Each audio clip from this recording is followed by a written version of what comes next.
Bueno, pues vamos a pasar al tema. It's night in the city and I'm on my way back home.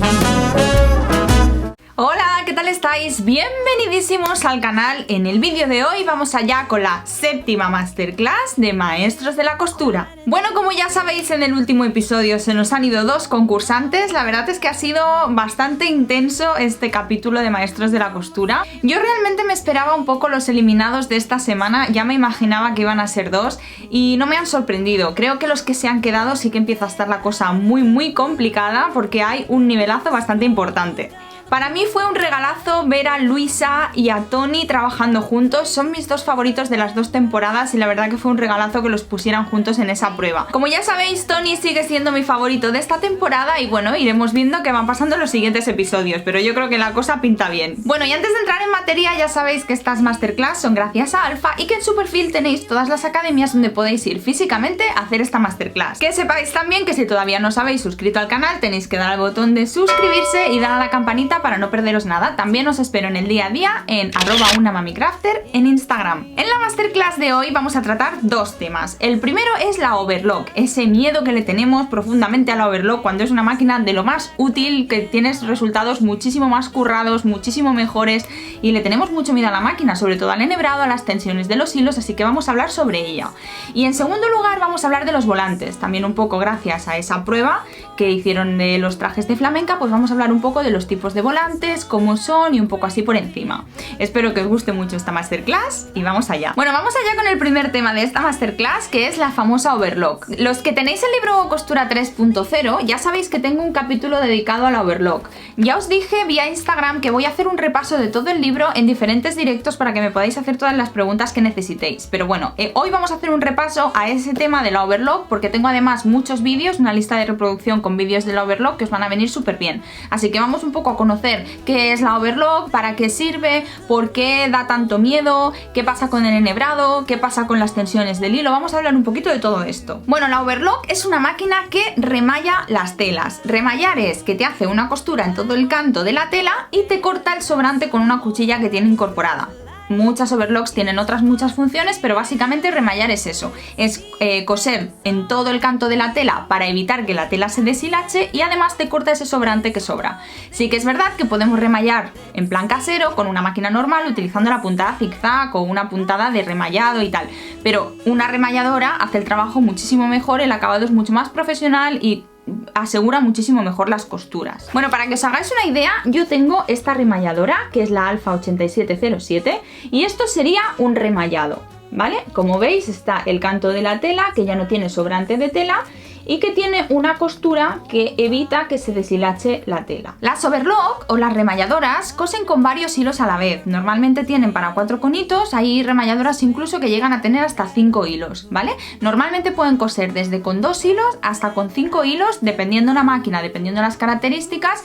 Y la única diferencia que hay entre coser con 3 hilos o con 5 hilos, por ejemplo, son que hay diferentes tipos de costuras, como más complejas o menos complejas. Cada overlock tiene sus propias características, igual que algunas cosen con diferentes hilos, algunas llegan a 5, otras solo llegan a 4 y demás. Tenéis que mirar en el libro de instrucciones qué parte tiene vuestra overlock, para qué significa cada botón y demás. Yo os puedo enseñar un poco cómo es la 8707 de Alfa, que es la que tengo, y os voy a dejar aquí abajo en la caja de información una lista de reproducción con un montón de vídeos de la overlock, como por ejemplo el unboxing donde os enseño todas las partes que tiene. En el caso del Alfa 8707, aparte de los tensores de los hilos que os los enseño, que son estos de aquí, por aquí pasan los hilos y es donde se tensan más o menos en función de lo que necesitamos y del tejido que estamos cosiendo, y además regula el ancho de puntada, el largo de puntada, anula la cuchilla y bueno, un montón más de cosas. Os lo explico mucho mejor en esos vídeos que os dejo aquí abajo. En cuanto al enhebrado de la overlock, os voy a dejar también un vídeo aquí abajo en la caja de información donde os enhebro la máquina paso a paso.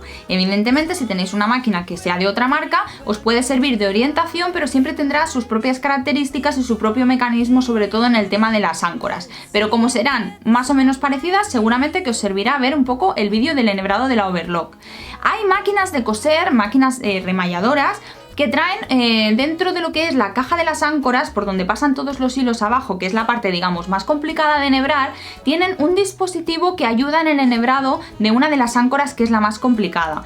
Os dejo el vídeo aquí abajo en la caja de información para que lo veáis, porque en las máquinas así que son más modernas ya traen alguna especie de ayuda para que nos sea mucho más fácil enhebrar. Como veis aquí en esta foto, este es la parte que cuando abrimos la tapa de las áncoras, vemos aquí como una especie de montón de piececitas, y por aquí tienen que ir pasando los hilos para enhebrar la overlock correctamente.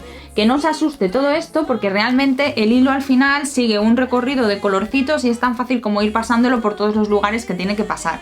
Así que confiad un poco en que podéis hacerlo y miráis esos vídeos de enhebrado y ya veréis que no es tan complicado. A veces es más el miedo que le tenemos a la máquina de coser que no realmente lo que cuesta luego enhebrarla cuando sabes a qué pertenece cada punto. Los tipos de hilos que podemos utilizar con la overlock son varios. En el caso de la overlock normalmente en las áncoras se pone hilo espumoso, pero si no tenéis podéis coser perfectamente con todos los hilos de poliéster, pero esto ya es dependiendo de pues la tela que estéis cosiendo, el resultado que queráis, pero que sepáis que podéis poner hilo espumoso cuando enhebréis las áncoras. En la overlock veréis la parte de las agujas, que es la que se ve desde fuera, que es el enhebrado, es como más externo, digamos, y la parte de las áncoras es cuando te introduces en esa puertecita que tiene la overlock y entras dentro de todo en ese mecanismo de piezas y tal, que es donde tenemos que entrar para enhebrar las áncoras. En el caso de la Alfa 8707, estos dos son los primeros que enhebran las agujas, pero luego estos dos son los que enhebran las áncoras, que son unos ganchitos que encontraremos también en esta parte de dentro de la puertecita. ¿Y por qué hemos decidido hablar hoy de la overlock? Pues porque la overlock se utiliza muchísimo para hacer esos acabados de los volantes que vamos a hablar ahora en el segundo punto de la masterclass.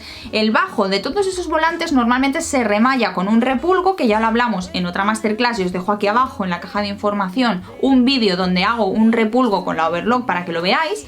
Y normalmente se remalla con la overlock haciendo como esa costura en forma como de canutillo en el bajo del volante para dejarlo así bien acabado. Los volantes se pueden acabar de muchas maneras, lo veremos ahora en la segunda parte de la masterclass, pero como normalmente se utiliza muchísimo la overlock, hemos pensado que era interesante para vosotras conocer un poquito cómo funciona. Espero que os haya gustado y os sea muy útil esta parte de la overlock, y ahora vamos al segundo bloque de esta masterclass y vamos a hablar de los volantes. Los volantes así generalmente sirven para dos cosas, o para decorar una prenda, un accesorio o lo que sea, es decir, que le colocamos un volante a alguna cosa, o, por ejemplo, tenemos el caso de la falda capa, que es toda un volante. O sea, una falda capa sería como un volante gigante con una cinturilla. Los volantes ya sabéis que los vemos por todas partes, que sirven para decorar pues vestidos de niña, para decorar una camiseta y ponerle un volante abajo, para hacer los trajes de flamenca como vimos en el episodio de Maestros de la Costura.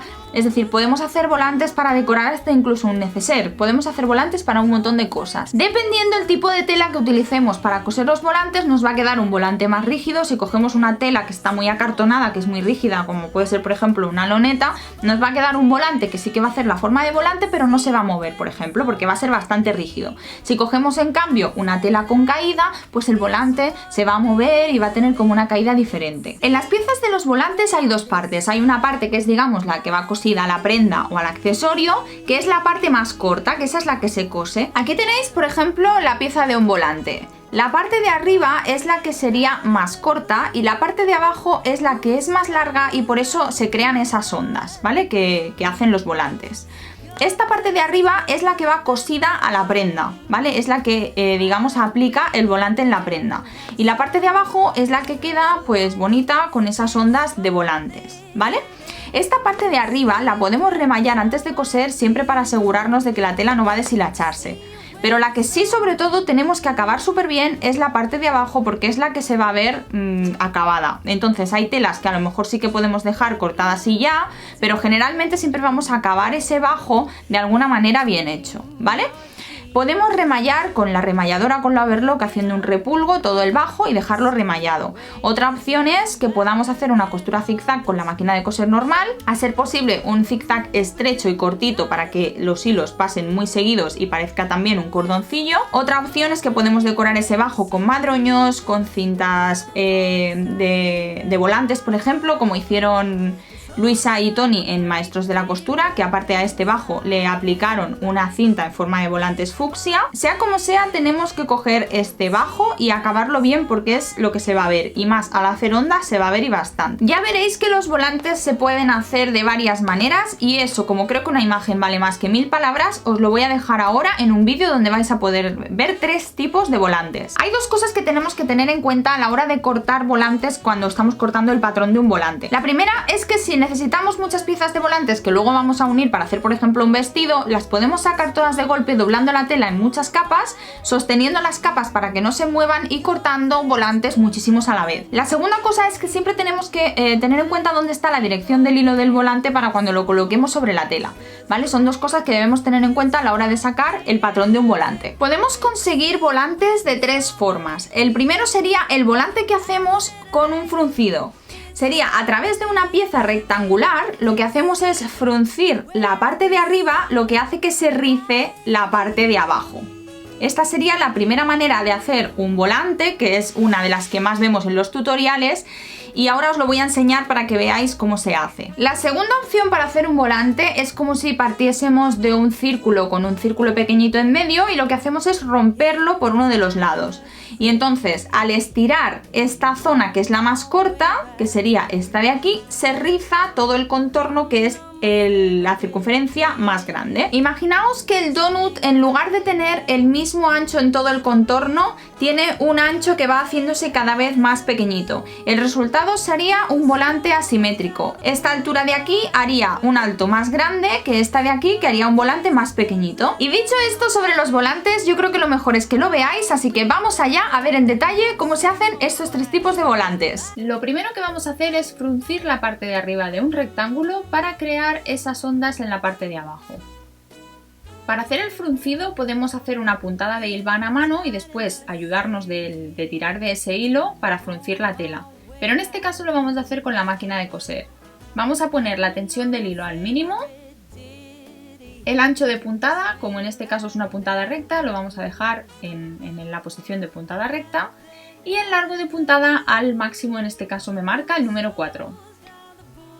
Vamos a hacer una costura de punta a punta sin rematar ni al principio ni al final. Levantamos el pie prensatelas y dejamos bastante hilo para que ahora podamos anudarlo y poder empezar a hacer el fruncido. Vamos a tirar del hilo que hay en la parte de abajo, en la parte del revés, y vamos a ir arrugando la tela poco a poco para provocar ese fruncido. Anudaremos juntos los hilos de un lado y de otro para que no se nos metan dentro de la tela y haya que volver a empezar. Ahora se trata solo de ir frunciendo.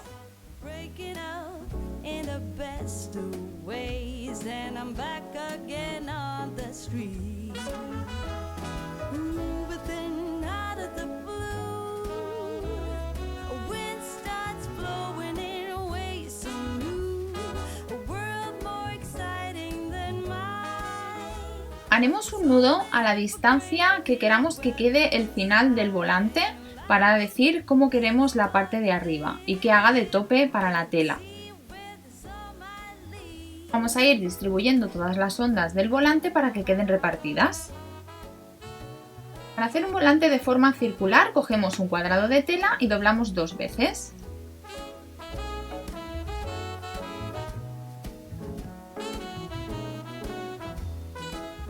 Vamos a recortar el círculo interior, que es el pequeño, y vamos a recortar el círculo exterior, que es el grande.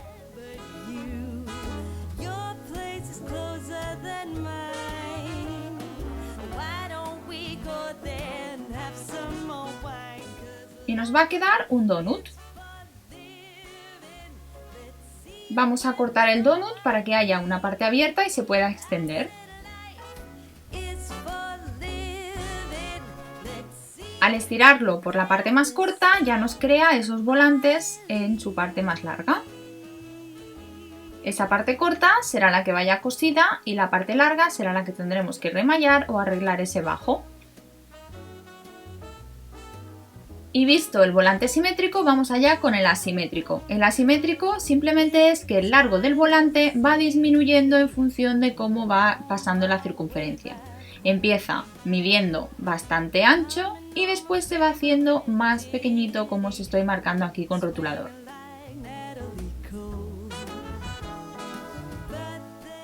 Os lo he marcado muy exagerado, pero es para que veáis verdaderamente que queda simétrico, que un lado es mucho más ancho y que se va haciendo pequeñín.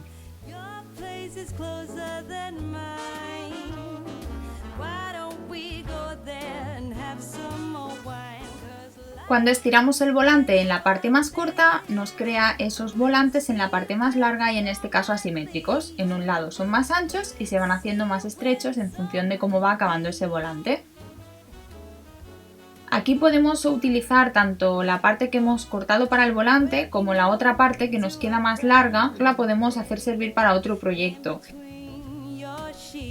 Bueno, y dicho esto sobre la overlock y los volantes, damos por finalizada la masterclass de hoy. Espero que os haya resultado súper útil. Como siempre, gracias a Alfa por ayudarnos a aprender tantísimo de maestros de la costura. Y muchas gracias a Rosas Crafts y a Ribes y Casals por su colaboración. Si os ha gustado el vídeo, como siempre, deditos arriba, compartid el vídeo, suscribíos al canal y nos vemos muy pronto en un próximo vídeo. ¡Que vaya bien! ¡Chao!